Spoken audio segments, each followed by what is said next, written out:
Next up, the Oasis Route for Crown. In this, we need to plant a tactical camera in the airlock at the Oasis Bunker entrance, so I'd highly recommend taking with you not only some good weaponry, but also as your field upgrade, take in the tactical camera. That should make life a lot easier. It's the first item here, just like that. Now, search for Al-Mazrah and head straight for the Kushi Complex Oasis entrance. Alright, so now that we're in game, we need to head up to the Oasis entrance, which is one of the unmarked entrances, all the way up here in the bottom or middle left of D2 here, this bottom left structure here. We'll grab a vehicle and head straight for there. Right, so now that we're here, we'll head inside and all the way down. Not too interested in killing bots here or anything like that, because this is difficult enough as is already. I don't want to waste any more plates. This is not the right way.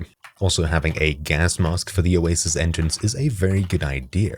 There we go. So we'll head into it and all the way across, and here is the entrance and a spare gas mask for us. Wonderful. So when we're in here, all we need to do is hit X and place the camera maybe just somewhere on the floor here. When we've done that, we should have completed the Oasis Route mission just like that. Anyways, that's about it for this quick video, so thank you all for watching. Mine has been Troubleshoot, and I'll see you all next time. Ciao.